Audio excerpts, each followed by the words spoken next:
कुर्बानी किसके नाम से की जाए? अपने नाम से की जाए या अपने वालिदैन के नाम से की जाए? क्या वालिदैन के नाम से अगर कुर्बानी की जाए तो कुर्बानी हो जाती है या नहीं होती?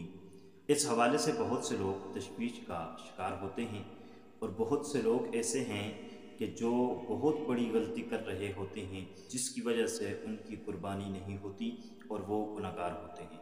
तो आज की वीडियो में मुकम्मल गाइड करने वाला हूँ कि अगर आप कुर्बानी करने वाले हैं तो कुर्बानी घर के अंदर किसके नाम से की जाएगी, खुद अपने नाम से या अपने वालिदैन के नाम से या वालिदैन अपनी औलाद के नाम से। इस बात को समझने के लिए इतनी सी बात समझना ज़रूरी है कि कुर्बानी उसके नाम से की जाएगी जिस पर कुर्बानी वाजिब हो।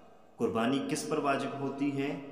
ऐसा मुसलमान जो बालिग हो, आकिल हो, आज़ाद हो और साहिब निसाब, यानी उसके पास 7.5 तोला सोना मौजूद हो या 52.5 तोला चांदी मौजूद हो या उसकी मालियत मौजूद हो, तो वो साहिब निसाब है, मालिक निसाब है, उस पर कुर्बानी वाजिब है। और जिस पर कुर्बानी वाजिब हो उसके लिए कुर्बानी का करना ज़रूरी है। अगर वो कुर्बानी नहीं करेगा तो गुनहगार होगा। पैगम्बर अलैहिस्सलातु वस्सलाम की वाईद मौजूद है उस शख्स के लिए जो कुर्बानी नहीं करता।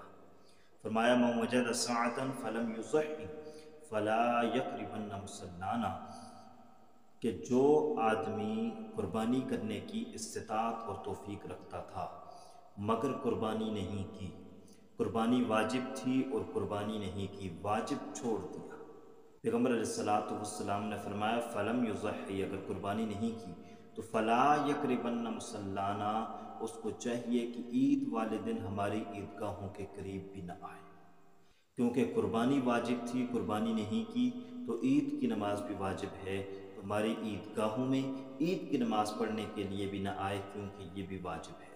अब बहुत से घरों में ये होता है कि ये एक रिवाज चला हुआ है और ये एक बात आम हुई है लोगों में कि जब तक वालिदैन ज़िंदा हैं तो घर का कोई फ़र्द अपने नाम से कुर्बानी नहीं कर सकता, वो वालिदैन के नाम से ही कुर्बानी करेगा। और जब वालिदैन फ़ौत हो जाएंगे तो फिर 7 कुर्बानियाँ उनके नाम से करेगा। तो ये बात ज़हन के अंदर रखिए कि कुर्बानी जिस शख्स पर वाजिब हो उसके लिए अपने नाम से कुर्बानी करना ज़रूरी है।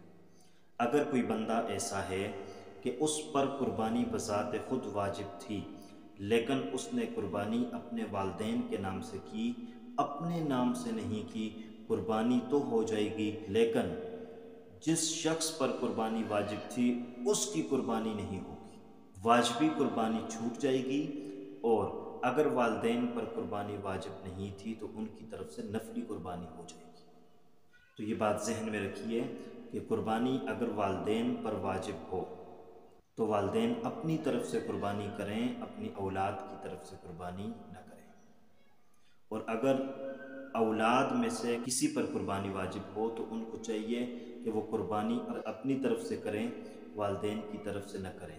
हाँ, ये बात अलग है कि अगर इस्तिताअत है अपनी कुर्बानी भी करें और वालिदैन की तरफ से भी करें, लेकिन साहिब निसाब आप हैं और कुर्बानी आप पर वाजिब है तो कुर्बानी आप अपनी तरफ से करेंगे। हाँ, ये बात है कि जो घर का सरबराह हो जब वो कुर्बानी करे तो उसको चाहिए कि वो कुर्बानी में सारे घर वालों को सवाब में शरीक करे, अपने वालिदैन को भी, अपनी औलाद को भी, सबको कुर्बानी के सवाब में शरीक करे। सवाब अल्लाह तबारक व तआला सबको अता फरमाएंगे, लेकिन वाजिब उसकी तरफ से अदा होगा जिस पर कुर्बानी वाजिब थी, जो साहिब निसाब था, जो मालिक निसाब था। और बहुत से लोग कहते हैं कि पहले वालिदैन की 7 कुर्बानियाँ होंगी फिर हम अपनी शुरू करेंगे।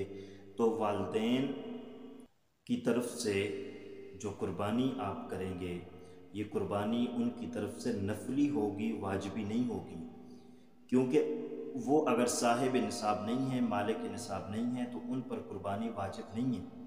नफली कुर्बानी आप उनके लिए कर सकते हैं, लेकिन अगर आप पर कुर्बानी वाजिब है तो पहले आप अपनी वाजिबी कुर्बानी करेंगे, उसके बाद उनके लिए नफली कुर्बानी करेंगे।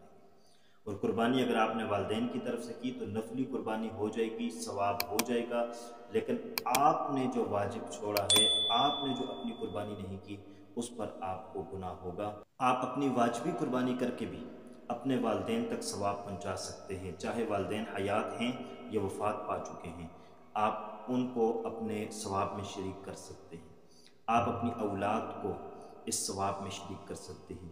پیغمبر علیہ السلام کے بارے میں آتا ہے، اللہ کے پاک پیغمبر مدینہ کے اندر عید الاضحیٰ والے دن 2 مینڈے منگواتے تھے، اور 2 مینڈوں میں جو پہلی قربانی کرتے تھے، پہلے مینڈے کو ذبح کرتے تو یہ کہا کرتے تھے کہ اللہم ان ھذا عن امتی جمیعا شہد لک بالتوحید وشہد لی بالبلاغ، کہ اے اللہ یہ جو میں مینڈا ذبح کر رہا ہوں، قربانی کر رہا ہوں، اس قربانی کا اجر و ثواب میری تمام امت کو عطا فرمانا جو تیری توحید کے گواہ ہیں اور میری رسالت اور بلاغت کے گواہ ہیں۔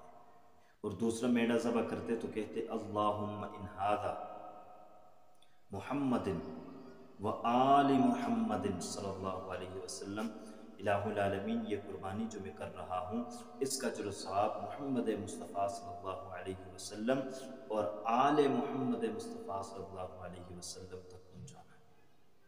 تو آپ بھی جب قربانی کریں تو آپ کہہ سکتے ہیں کہ الہ العالمین میری اس قربانی کا اجر و ثواب میرے والدین تک پہنچانا، میری اولاد تک پہنچانا، بیوی بچوں تک پہنچانا۔